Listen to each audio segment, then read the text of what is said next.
Programme health और हम देख रहे हैं आप। मैं हूं आपके साथ आपका मेजबान, आपका होस्ट रहीम अहमद खान। आज के दौर में कई लोग बिना किसी वजह के कमजोरी, थकान या बार बार बुखार जैसे बीमारियों को नज़रअंदाज कर देते हैं, लेकिन कई बार यही सिम्टम्स जिस्म में यानी शरीर में प्लेटलेट्स की कमी या ब्लड कैंसर जैसी खतरनाक बीमारी का संकेत या इशारा भी हो सकते हैं। समय पर पहचान और सही इलाज इन बीमारियों से लड़ने में सबसे बड़ी ताकत बनते हैं। आज के प्रोग्राम हेल्थ और हम बात करेंगे लो प्लेटलेट्स, ब्लड कैंसर और इसके लेटेस्ट ट्रीटमेंट मॉडलिटीज़ के बारे में कि प्लेटलेट्स आखिर क्यों कम होते हैं, कब ये जानलेवा हो जाते हैं, ब्लड कैंसर के अर्ली सिम्टम्स क्या हैं और जो अच्छे बेहतर ट्रीटमेंट आए हैं इस जदीद दौर में टेक्नोलॉजी के इस माहौल में वो कौन कौन से हैं और असरदार इलाज ज़माने में क्या क्या मौजूद है। डिस्कस करने के लिए पैनल में आज हमारे साथ मौजूद हैं।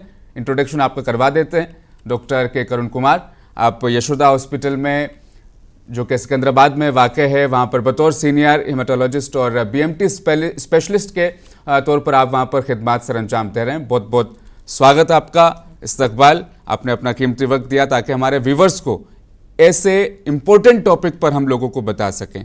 लो प्लेटलेट्स से करते हैं आगाज़ चर्चा का। क्या हैं ये प्लेटलेट्स और जिस्म में क्यों ज़्यादा ज़रूरी होते हैं और कम हो जाते हैं तो फिर क्या होता है? हमारे शरीर में जो खून बहुत इम्पॉर्टेंट एक ऑर्गन है, ये लिक्विड में होता है। इसमें 3 तरह की कोशिकाएं होते हैं, red blood cells, white blood cells और प्लेटलेट्स।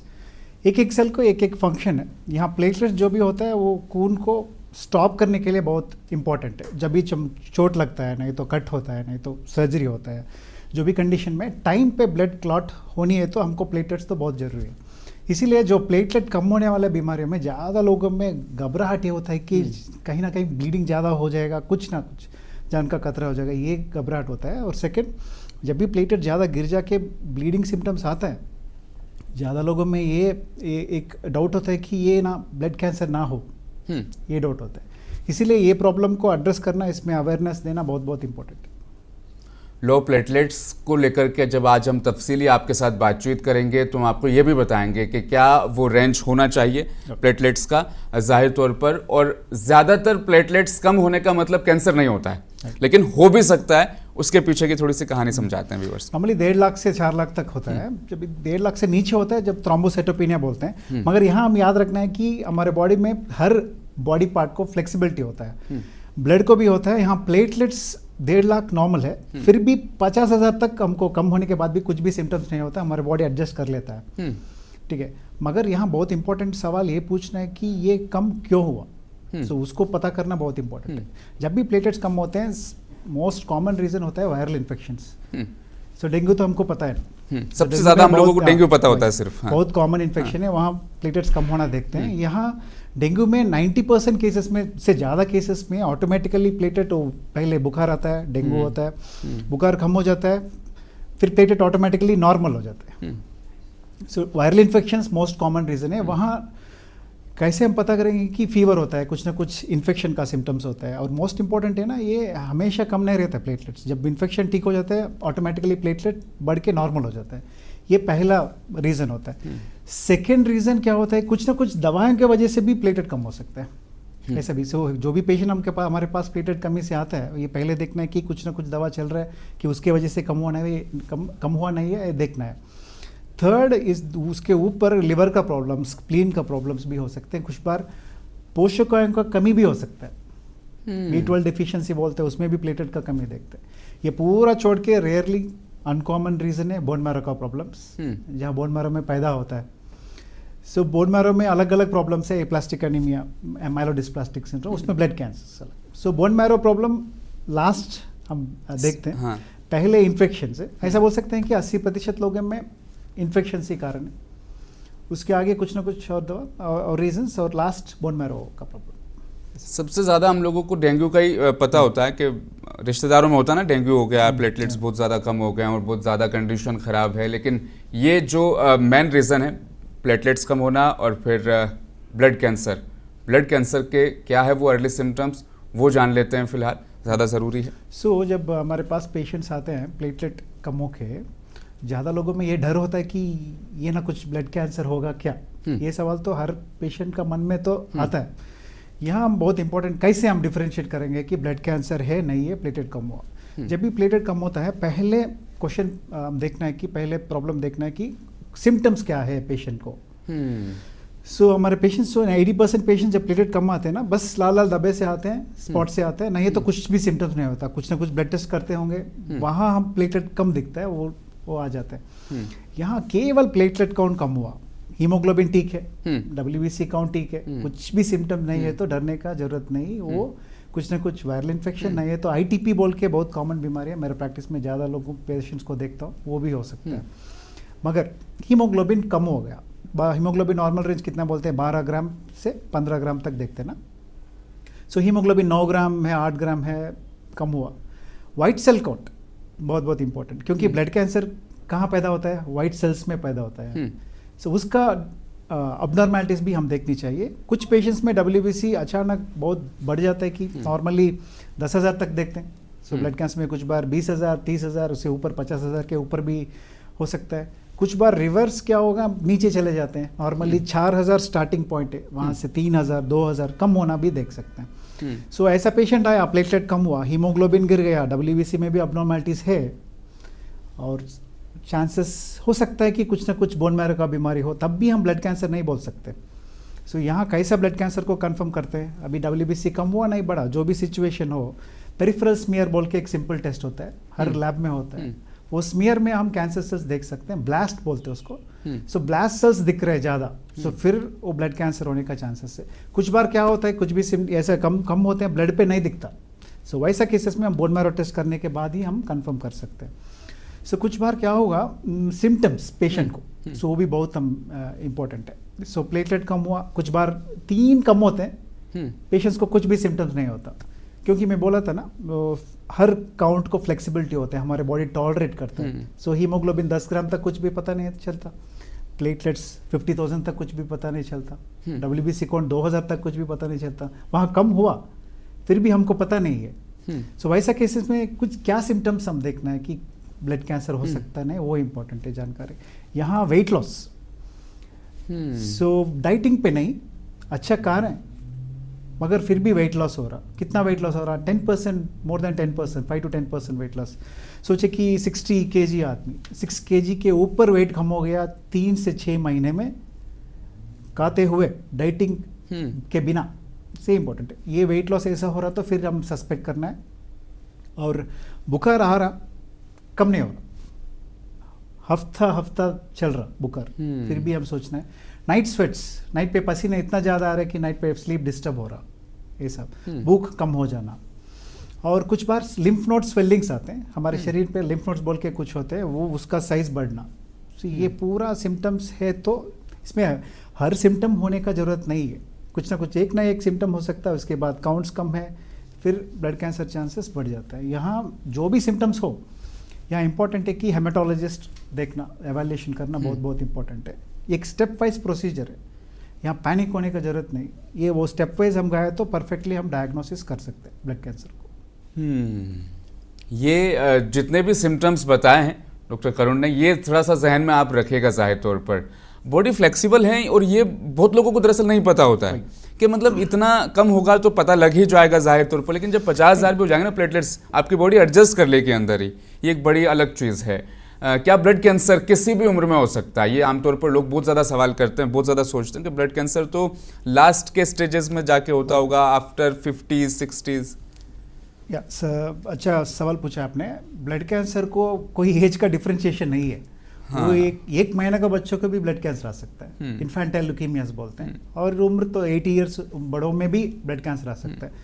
यहाँ ब्लड कैंसर एक नहीं है, ये याद रखना है। ब्लड कैंसर में अलग अलग टाइप्स है, इसमें acute leukaemias, chronic leukaemias, lymphoma, myeloma, ये 4 बोलते हैं। ये 4 ल्यूकीमियास कुछ बार कुछ एज में ज़्यादा आते हैं, जो लाइक मल्टीपल माइलोमा बोल के एक ब्लड कैंसर लीजिए, ये 50+ एज में ज़्यादा आता है। ये तो बच्चों में नहीं देखते, यंगस्टर्स में, बहुत यंगस्टर में 20 लेस देन 20 ईयर्स तो नहीं देखते हैं, ज़्यादा 30-40 और मेनली 50 ईयर्स के ऊपर देखते हैं। मल्टीपल माइलोमा एक ब्लड कैंसर। लिम्फोमा लीजिए, लिम्फोमा भी ऐसा ही होता है, यंगस्टर्स में आता, मैं तो बड़ों में आता, कुछ बार छोटे बच्चों में भी आ सकता है। ल्यूकीमियास तो हर एज में आ सकता है, जैसा मैं बोला 1 महीना से लेके 80 ईयर्स में। सो यहाँ ब्लड कैंसर क्या टाइप कैंसर है वो डिसाइड करता है कब आएगा, बट एवरेज हम बोले तो कोई एज ऐसा इम्यून नहीं है ब्लड कैंसर नहीं आने का। सो हर पेशेंट हर एज का patient is prone for blood cancer, but common बीमारी नहीं है। So, हम ब्लड कैंसर के बारे में बात कर रहे हैं मगर ये इतना कॉमन बीमारी नहीं है, मतलब थोड़ा इंसिडेंस बढ़ रहा है। मगर ऐसा ले सकती 100 केसेस में जो प्लेटलेट कम होके हमारे पास आते हैं वहाँ शायद एक केस हो सकता है, तो नहीं भी हो सकता है, बहुत कम इंसिडेंट्स। लेकिन फिर भी हम चाहते हैं आप तक सही जानकारी, सही मालूमात हमारे व्यूवर्स तक पहुंचे और आप भी लोगों की दरअसल जान बचाएं। अब जिस सवाल के ऊपर मैं आपसे बात करना चाह रहा हूं वो है कि लोग हमेशा सोचते हैं कि क्या मैं ठीक हो जाऊंगा, ब्लड कैंसर हो गया है, प्लेटलेट्स भी कम हो गए हैं, अब मैं डॉक्टर के पास जा रहा हूँ, हेमाटोलॉजिस्ट से मिल रहा हूँ, क्या अब मैं ठीक हो जाऊंगा? ये टेंशन ले लेके वो और ज़्यादा बीमार हो जाते हैं। अग्रीड, ये तो बहुत अच्छा सवाल है। ये तो हर पेशेंट सी, अभी ब्लड कैंसर हर पेशेंट का माइंड में ये होता है कि मैं नहीं जी पाऊँगा, ये तो बहुत रिस्क हो जाएगा, क्या मैं ट्रीटमेंट ले सकता हूँ नहीं ले सकता हूँ, ये सवाल तो हर पेशेंट में आता है कि क्योंकि वो लोग मेडिसिन नहीं पढ़ते ना, हर नॉन मेडिकल होते हैं, ज़्यादा लोग हम उसका लाइफ में बिजी रहते हैं, बीमारी के बारे में भी नहीं सोचते और उसका लाइफ प्लान करते हैं, आगे जाते हैं, पढ़ते हैं, कुछ ट्रीटमेंट से ज़्यादा मिथ्स सुने हुए होते हैं, ट्रीटमेंट से ज़्यादा उनके आसपास जो मिथ्स चलते हैं उन पर बिलीव करते हैं। सो जब ये बुरा होता है ज़्यादा लोगों को पता होता, हाँ, जो अच्छा पॉइंट्स है ना वो बहुत पेशेंट्स उसके अंदर ही रखते हैं। सही बात है। so इसीलिए क्या होता है, इसका मिथ्स ज़्यादा फैला हुआ है और जो ये घबराहट ज़्यादा हो गया। हम इसके बारे में एड्रेस करेंगे। पहले ब्लड कैंसर का डायग्नोसिस हो गया, ठीक है, फिर पहला क्वेश्चन है हर ब्लड कैंसर डेंजरस है क्या, खतरनाक बनेगा क्या, मैं वो लाइफ को अफेक्ट करता नहीं था, इसके बारे में बात किया। तो सो ब्लड कैंसर में अलग अलग टाइप्स, पहले ब्लड कैंसर डायग्नोस होने के बाद पहले सवाल पूछना है कि ये क्या टाइप ऑफ ब्लड कैंसर, क्या तरह की ब्लड कैंसर है। ये क्वेश्चन के बिना हम कुछ डिसीजन नहीं लेना, कुछ इमोशनल नहीं होनी चाहिए, क्योंकि क्रॉनिक कैंसर्स बोल के एक कैटेगरी है, उसमें क्रॉनिक माइलॉइड ल्यूकीमिया बोल के एक और एक कैटेगरी है। वो इतना अच्छा बीमारी हो गया कि वो बीपी शुगर से भी अच्छा बन गया, एक टैबलेट से वो कंट्रोल हो रहा है और पेशेंट्स नॉर्मल लाइफ स्पैन जी रहे हैं। यहाँ भी कुछ ना कुछ 20% लोगों में प्रॉब्लम्स आते हैं, वहाँ तो अलग केसेस है, मगर 2001 उसके पहले और उसके बाद ये बीमारी में इतना सक्सेस रेट आया कि वो ऑलमोस्ट नॉर्मल लाइफ स्पैन जी रहे सिंगल टैबलेट से। ऐसा भी कैंसर से बोल के हम याद रखना, मगर हर कैंसर ऐसा नहीं होगा, ये भी एक कैटेगरी है। फिर भी अलग अलग क्रॉनिक कैंसर से, एमपीएन है, माइलोप्रोलिफरेटिव नियोप्लाज्म्स, कुछ लो ग्रेड लिम्फोमा से, ऐसा भी कैंसर से कि आसानी से ट्रीट कर सकते हैं। वहाँ तो लाइफ स्पैन के बारे में ज़्यादा डिस्कस भी नहीं करते, वो टैबलेट्स लेके पेशेंट उसका काम वो कर सकता है, ऐसा भी कैंसर। मगर ये भी जानकारी इंपॉर्टेंट है कि यहाँ भी डेंजरस कैंसर से, अक्यूट ल्यूकीमियाज बोल के, वो बहुत जल्दी फैलते हैं। टाइम पे डायग्नोसिस नहीं किया, टाइम पे ट्रीटमेंट नहीं किया तो बहुत खतरनाक बन सकते हैं। वहाँ जान का खतरा बहुत इमीडिएट होता है, हफ्तों में हो सकता है। उसके बारे में हम बस आइडेंटिफाई करना पड़ेगा। अक्यूट ल्यूकीमियाज बोलते हैं उसको, AML ALL। Myeloma long term बीमारी है, क्रॉनिक बीमारी है, बीपी शुगर जैसा बीमारी है, वहाँ भी वो धीरे धीरे धीरे फैलता है। उसको हम अभी भी लेटेस्ट एडवांसेस ट्रीटमेंट आए हैं, उससे हम वहाँ भी कंट्रोल कर सकते हैं। ऐसा बोल सकते हैं कि ब्लड कैंसर्स में जो भी लेटेस्ट ट्रीटमेंट ऑप्शन से हम 70% तक, एवरेज बोल रहा हूँ, क्योंकि कुछ ब्लड कैंसर में 90% सक्सेस रेट है, 90% क्यूर रेट है, कुछ बीमारियों में 50% सक्सेस रेट है। एवरेज बोले तो हम 70% तक ब्लड कैंसर्स को हम अभी कंट्रोल कर रहे हैं, क्यूर कर रहे हैं। और ये 50% भी शायद इसलिए है क्योंकि बहुत एडवांस स्टेज पर जाकर डायग्नोस होता होगा। भाई वो एक कारण है। सी अभी ब्लड कैंसर डायग्नोसिस हुआ, सो क्या होगा, कुछ ना कुछ सिम्टम तो पेशेंट को होगा, मगर उसको पता नहीं होगा ना क्या है वो बोल के। सो वो लोकल डॉक्टर को मिलेगा, लोकल डॉक्टर देखेगा, कुछ ना कुछ ट्रीटमेंट चलता है। फिर क्या करना है कि ये बुखार चलता रहता है, कुछ ना कुछ सिम्टम चलता रहता है, ज़्यादा लेट हो जाता है, तब इन्फेक्शन आ जाता है। ब्लड कैंसर में जो भी हुआ पेशेंट को, लाइफ रिस्क हुआ, तो एक ही कारण है, इन्फेक्शन। ब्लड कैंसर अंदर जाके कुछ भी नहीं करेगा, वो इम्यून सिस्टम को पूरा हाईजैक करेगा, इन्फेक्शन को बुलाएगा अंदर, वो इन्फेक्शन अंदर जाके फैलेगा, पेशेंट को लेके चले जाएगा। सो ब्लड कैंसर में इन्फेक्शन का रूप में ही हमको रिस्क होता। सो इसीलिए जब लेट होता है इन्फेक्शन आ जाता है, जब इन्फेक्शन से पेशेंट को हॉस्पिटल जाता है तब बचाना बहुत मुश्किल हो जाता है। सो आप पूछ रहे कि 50% जो भी लोग हैं वो लेट आते हैं, करेक्ट, वो एक रीज़न है। मगर कुछ बार कुछ ब्लड कैंसर्स बहुत रिफ्रैक्टरी होते हैं, उसका फीचर ही वैसा है, उसका डीएनए में इतना म्यूटेशंस होते हैं, एक तरह की म्यूटेशंस होते हैं कि वो ट्रीटमेंट से क्योर नहीं होते हैं। वैसा भी कुछ टाइप्स है। सो वो लोग वो कंडीशंस को भी हैंडल करने के लिए हमारे पास एडवांस थेरेपीज है, मगर वो केसेस में थोड़ा रिस्क चांसेस कम हो जाता, वो भी 50% तक देते हैं। पहले दिनों में, पहले सालों में ब्लड कैंसर है तो घर जाना पड़ता था। इमेजिन 25 ईयर्स बैक ये बीमारी बहुत खतरनाक होता था, मगर अभी तो चेंज हो गया।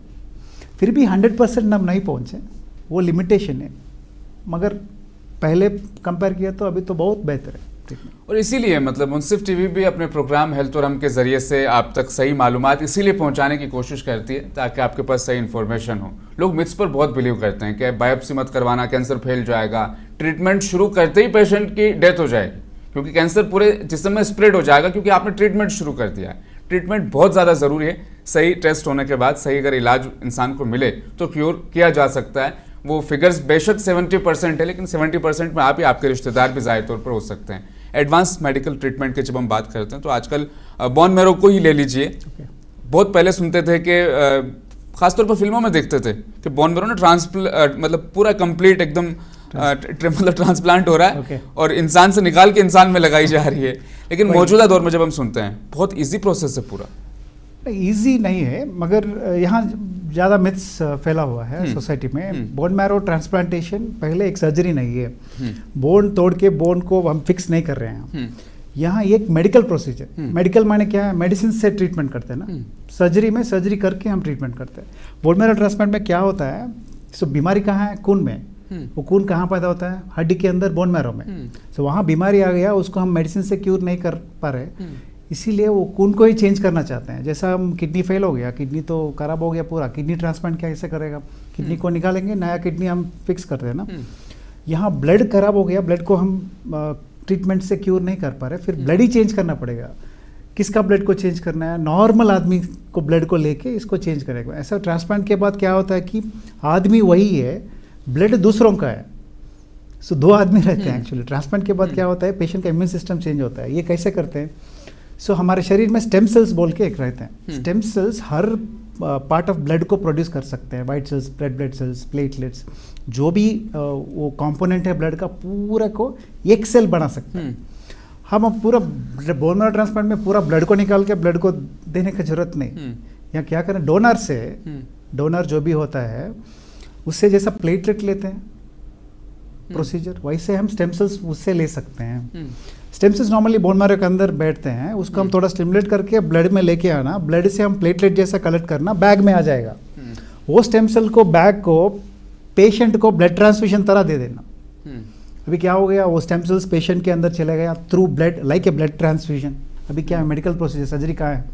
ये स्टेम सेल्स अंदर जाके नया सेल्स को पैदा करेगा 10 to 14 डेज, समटाइम्स 20 डेज में। सो वो नया सेल्स पेशेंट के अंदर बढ़ के वो एडजस्ट होके फिर पूरा ब्लड चेंज हो जाता है। सो ये मैं बहुत सिंपल बोला, इसका स्टेप्स होता है, पहले conditioning, chemotherapy, transplant, post care. But यहाँ मैं बताना चाहता हूँ कि ये सर्जरी नहीं है, ये मेडिकल प्रोसीजर है। डोनर को खतरनाक प्रॉब्लम नहीं होगा, डोनर को बहुत सेफ है। पेशेंट उस सर्जरी नहीं करते हैं, ब्लड ट्रांसफ्यूजन जैसा होता है स्टेम सेल ट्रांसप्लांट। लेकिन फिर भी रिस्क फैक्टर और जो परसेंटेज है उस पर हम आपके साथ जरूर डिस्कस करेंगे। इस पीछे कॉलर हमारे साथ जुड़े हैं, उनका सवाल भी प्रोग्राम में शामिल करते हैं। जी, सुन पा रहे हैं आप? कौन और कहाँ से बात कर रहे हैं? हेलो, करेंगे फिर से कनेक्ट इनके साथ और इनका सवाल भी प्रोग्राम में ज़रूर शामिल करेंगे। क्रिश एक फिल्म आई थी, क्रिश 2, उसमें बोन मैरो ट्रांसप्लांट को दिखाया जाता है और बहुत सारे बच्चे आज भी उस चीज़ को मानते हैं कि वो बैग से निकाल के, कमर से निकाल के कमर में लगा दिया जाता है, वो मूवी नहीं और देखा है। ऐसा हो जाता है। रिस्क फैक्टर कितना है, लोग बात करते हैं इस पर अक्सर। अभी रिस्क दो, डोनर को क्या रिस्क है, पेशेंट को क्या रिस्क है। यहाँ हर पेशेंट को आते हैं इस सवाल पर, वापस ले लेते हैं कॉलर का सवाल। जी, सुन पा रहे हैं आप? अब कौन कहाँ से बात कर रहे हैं और अपना सवाल भी जल्दी पेश कीजिएगा। अस्सलाम वालेकुम, मेरा नाम आफरीन है और मैं फलकनुमा से बात कर रही हूँ। जी, सवाल पेश कीजिएगा। मेरे आंटी हैं, उनकी एज 35 है, उनको हीमोग्लोबिन का बहुत इश्यू है। उनका मींस ब्लड 5 to 6 रहता था, ये रिस्क की बात है? एच बी बहुत ज़्यादा कम रहता है 5 to 6 के बीच में, क्या ये रिस्क की बात है? हाँ, सो 5 to 6 तो वो लाइन पे कट हो गई, लाइन पर रहेंगे, वो सुन रहे होंगे। सो 5 से 6 ग्राम। सिम्टम्स क्या है माँ? सांस का तकलीफ, कमजोरी, वीकनेस ज्यादा है, हल्का है? वीकनेस तो ज्यादा है उनको। ठीक है, सभी जब भी एनीमिया होता है नॉर्मली 12 ग्राम बोलते हैं नॉर्मल लेडीज़ में, यहाँ तो 5 से 6 हुआ। यहाँ दो तरह के पेशेंट्स होते हैं, कुछ पेशेंट्स में 5 ग्राम को धीरे धीरे धीरे धीरे आता है, कुछ महीना सालों के बाद सालों टाइम लेता है गिरने का। ऐसे पेशेंट में ज़्यादा सिम्टम्स नहीं रहता, ज़्यादा काम किया तब आता, स्टेयर्स चढ़ा तब सिम्टम्स आते हैं, नहीं तो रेस्ट पे नहीं आता। तो वो केसेस थोड़ा आराम से हैंडल कर सकते हैं, मगर कुछ पेशेंट्स में थोड़ा हीमोग्लोबिन जल्दी गिरता है, कुछ हफ्तों में रोज दिनों में, वो पेशेंट में थोड़ा हम सीरियस रहने का चांसेस ज़्यादा, क्योंकि हमारा बॉडी कॉम्पेंसेट नहीं कर पाएगा ना। दिनों में कम हो गया तो हमारा हार्ट ज़्यादा पंप करना शुरू करता है, उसको टाइम नहीं रहेगा, वो वीक हो जाएगा, फिर वो फेल हो सकता है, सो फिर डेंजर हो सकता है। यहाँ तो 5 से 6 ग्राम तो थोड़ा सीरियस बात ही है। वहाँ फिर भी कारण क्या है पता करना, WBC काउंट कितना है, प्लेटलेट काउंट कितना है, वो कम हुआ नहीं है। ज़्यादा से ज़्यादा लेडीज़ में आयरन डिफिशियंसी होता, बहुत कॉमन है लेडीज़ में। 10 लड़कियों में लिया तो 6 से 7 लोगों को एनीमिया रहता आयरन डिफिशियंसी में, इतना कॉमन है। ये आयरन डिफिशियंसी में लेडीज़ में ऐसा रहता है कि क्रॉनिक रहता है, नेग्लेक्टेड रहता है, उससे ही ज़्यादा लोग सफ़र होते हैं। वैसा केस है तो आप बहुत आसानी से ट्रीट कर सकते हैं, बढ़ा सकते हैं। यहाँ दूसरा सिम्टम्स को देखना पड़ेगा, दूसरा cell lineages, WBC count, platelet count कितना है वो देखना पड़ेगा। 5 से 6 ग्राम थोड़ा जल्दी अटेंशन देना बहुत इंपॉर्टेंट है। बिल्कुल। बढ़ेंगे प्रोग्राम की तरफ अब आगे। जो जिस सवाल पर हम डिस्कस कर रहे थे, रिस्क फैक्टर कितना ज़्यादा हो जाता है, सो यहाँ 2 बात करना है, पेशेंट को रिस्क कितना, डोनर को रिस्क कितना है, ये बहुत बहुत इंपॉर्टेंट है। सो पेशेंट के बारे में लिया तो यहाँ ब्लड कैंसर में अलग अलग होता है। बोन मैरो ट्रांसप्लांट कब करते हैं? सो केवल ब्लड कैंसर्स में नहीं, ये प्लास्टिक एनीमिया बोल के non cancerous blood disorder, MDS myelodysplastic syndrome है, कुछ बच्चों में आने वाले जेनेटिक प्रॉब्लम्स में भी करते हैं। यहाँ ट्रांसप्लांट के पहले सबसे इम्पोर्टेंट सवाल है कि पेशेंट का फिटनेस कैसा है, पेशेंट कितना हेल्थी है। कुछ बार पेशेंट्स में इन्फेक्शन रहता, बॉडी पार्ट बहुत वीक रहता है, हार्ट वीक रहता है, नहीं तो कुछ ना कुछ अवयव, शरीर के अवयव वीक रहता है। सो तब क्या करना है कि उतना वीक टाइम पे ट्रांसप्लांट नहीं करना है, थोड़ा पेशेंट को स्ट्रेंथन करके उसको थोड़ा रिकवरी होने के बाद वो टाइम पे हम ट्रांसप्लांट करना पड़ेगा। सो जब पेशेंट कंडीशन बहुत कमज़ोर रहता है, वीक रहता है, फिटनेस कम रहता है, कुछ बार आगे जाना पड़ता है, ट्रांसप्लांट करना पड़ता है, वो ऐसा केसेस में रिस्क ज़्यादा है पेशेंट को। ठीक है, फिटनेस से जुड़ के है। कुछ बार कुछ बीमारियों में माइलोफाइब्रोसिस बोल के एक बीमारी है, वहाँ डिफ़ॉल्ट सक्सेस रेट बहुत कम रहता है, वहाँ भी थोड़ा रिस्क ज़्यादा होता है। मगर आप थैलेसीमिया लीजिए, बच्चों में आने वाली एप्लास्टिक एनीमिया लीजिए, सिकल सेल एनीमिया लीजिए, बच्चों में टाइम पे हम ट्रांसप्लांट किया तो 90% सक्सेस रेट हम दिखेगा। और एक इम्पॉर्टेंट है कि मैच है नहीं है, वो भी इम्पोर्टेंट है। सो कुछ बार ये ट्रांसप्लांट्स में डोनर से ब्लड लेते हैं ना, वो फुल मैच हो सकता है, आधा मैच हो सकता है। सो फुल मैच में थोड़ा रिस्क कम रहता है, आधा मैच में थोड़ा अलग है, मगर केस टू केस बात करना पड़ेगा। यहाँ मल्टीपल फैक्टर्स देखना है, पेशेंट का रिस्क बोलना है तो ऐसा नहीं कि एक पेशेंट को हम देखा बोन मैरो ट्रांसप्लांट हुआ, उसको रिस्क हो गया, हम नहीं करना चाहते हैं, ये सब पेशेंट ज़्यादा सोचते हैं। मगर आप ये सवाल पूछना है कि वो पेशेंट कौन है, फिटनेस कितना था, वो हेल्थी था नहीं था, बीमारी क्या है, वो ब्लड कैंसर है, ब्लड कैंसर के बिना क्या है। ठीक है, ट्रांसप्लांट हुआ, ट्रांसप्लांट में फुल मैच हुआ, हाफ मैच हुआ, ये पूरा सवाल पूछने के बाद ही हमको रिस्क पता होता। सो ऐसा बोल सकते हैं कि रिस्क कुछ केसेस में बस 10% रहता, 5 to 10% बहुत कम रहता, कुछ केसेस में 30% 40% भी चलता। ये पेशेंट का कंडीशन। डोनर को नॉर्मली रिस्क नहीं होगा, क्योंकि डोनर बस ब्लड देता है, ब्लड जैसा प्लेटलेट जैसा स्टेम सेल्स देता है। सो एक ग्राफियल ग्रोथ फैक्टर बोल के एक इंजेक्शन लेना पड़ता है पेशेंट स्टेम सेल मोबिलाइज करने के लिए।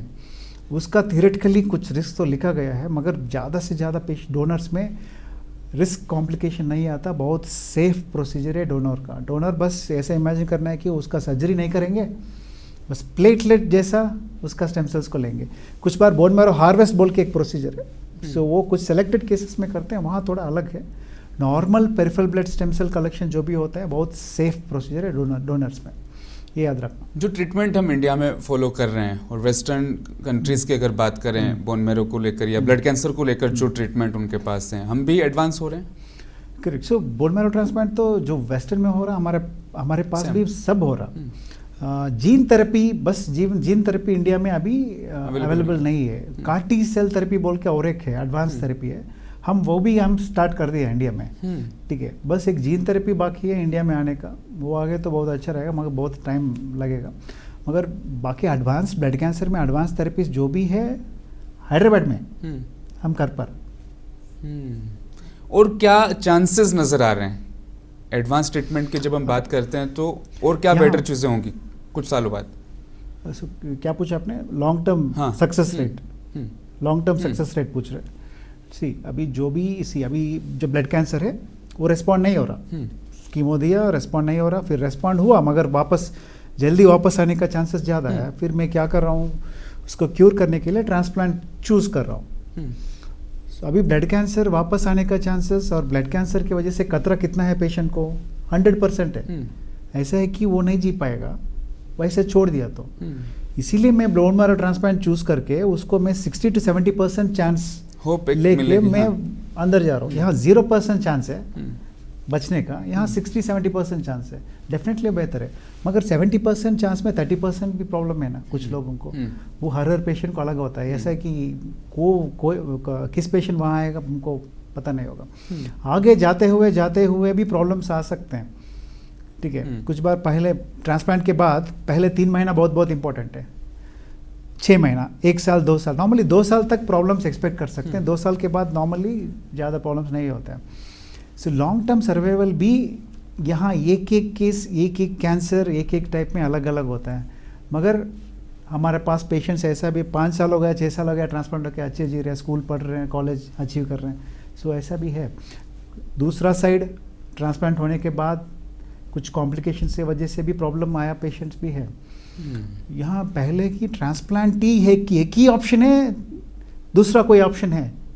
हमको दूसरा ऑप्शन है तो वो रास्ता पे जाएंगे ना, ये भी कि ये क्यों सेलेक्ट करेंगे।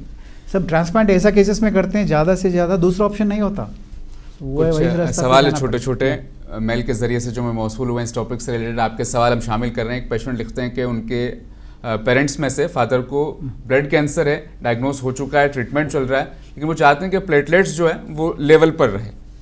क्या वो कर सकते हैं? नॉर्मली ब्लड कैंसर ट्रीटमेंट का टाइम पे प्लेटलेट तो कमी होता है, वो एक्सपेक्टेड ही है। सो यहाँ वो कैंसर क्या है, क्या ट्रीटमेंट चल रहा है वो डिसाइड करता है। कुछ बार ट्रीटमेंट तो देना ही पड़ता, कितना भी कम हो प्लेटलेट्स, पहले ट्रीटमेंट देना पड़ेगा, क्योंकि कैंसर को क्लीन करने के प्रोसेस में वो तो एक्सपेक्टेड स्टेप ही है। तब तक नॉर्मली जो भी कैंसर लो, अब ट्रीटमेंट स्टार्ट करने के बाद नॉर्मली 1 महीना नहीं तो 45 डेज में तो कैंसर क्लीन हो जाता है नॉर्मली। सो ये ड्यूरेशन पे प्लेटलेट गिरना एक्सपेक्ट करते हैं। उसके बाद भी नहीं बढ़ रहा तो फिर चांसेस होगा कि बीमारी है, थोड़ा है, बीमारी बचा है, नहीं रिस्पॉन्स हुआ, अलग अलग प्रॉब्लम्स होते हैं। एक और सवाल शामिल कर लेते हैं। ब्लड कैंसर क्या जेनेटिक्स यानी जीन्स में से होकर आ सकता है? क्योंकि वो अपना रिश्ता, अपनी शादी वादी देख रहे हैं किसी फैमिली में, और उनकी फैमिली में 3 लोगों को ब्लड कैंसर है जो उनके वो ऐसा है करीबी नेटिव्स में से है। करीबी मींस सी पेरेंट्स में से नहीं है, फैमिली हिस्ट्री में है। फैमिली हिस्ट्री वो इम्पोर्टेंट है। Normally we see ovarian cancer, breast cancers, जो शरीर का अवयव को जो कैंसर्स आते हैं उसमें थोड़ा फैमिली लिंक स्ट्रांग है। कोलन कैंसर्स, मगर ब्लड कैंसर में बहुत रेयर है। नॉर्मली हमारे पेरेंट्स को ब्लड कैंसर है तो बच्चों को ब्लड कैंसर आने का चांसेस बहुत रेयर है। मगर एक पैटर्न दिखा तो, जैसे कि 1, 2, 3 नंबर्स बढ़ रहे तो फिर पता करना है कि किस जेनेटिक प्रॉब्लम की वजह से हो रहा। हमारे पास एडवांस टेस्ट है कि हम पता कर सकते हैं कि कुछ यूनिक म्यूटेशन है ये लोगों में, वो भी देखने का कोशिश करना है। सो ये एक आदमी को आया तो फिर घबराने का जरूरत नहीं। 1, 2, 3 ऐसा क्लोज फैमिली मेम्बर्स में blood cancers, pure blood cancers आ रहे तो फिर उस केस को इन्वेस्टिगेट करना पड़ेगा। मगर ऐसा नहीं कि नहीं आएगा, मगर बहुत रेयर है। ब्लड कैंसर में बहुत रेयर। और भी बहुत सारे सवाल हम शामिल करना चाहते थे लेकिन वक्त इसकी इजाज़त नहीं दे रहा है। बहुत शुक्रिया, अपना कीमती समय आपने दिया, लेकिन फिर भी एक लास्ट एडवाइस हो जाए हमारे दर्शकों को। ओके, सो हम प्लेटलेट से स्टार्ट किया। सो जब काउंट्स गिरता है, स्पेशली प्लेटलेट्स, ज़्यादा से ज़्यादा ITP बीमारी होता है, वहाँ आप याद रखना है कि बुखार आपको बार आ रहा है, कम नहीं हो रहा, और काउंट्स कम हो रहा है, उसके लिए एक्सप्लेनेशन नहीं दे पा रहे, तो अब जल्दी से जल्दी हेमेटोलॉजिस्ट को मिलना बहुत इंपॉर्टेंट है। यहाँ टाइम कितना जल्दी हम डायग्नोसिस करते हैं पेशेंट को, उतना अच्छा रिस्पॉन्स मिलता है, जल्दी मिलता है, कंप्लीट मिलेगा। बहुत शुक्रिया, आपने अपना वक्त कीमती दिया, लोगों को अहम मालूमात दरअसल हमारे दर्शकों तक भी पहुँचाए। आज के प्रोग्राम में हेल्थ में फिलहाल इतना ही। लूँगा इजाज़त, आप बने रहें मुंसिफ टीवी के साथ।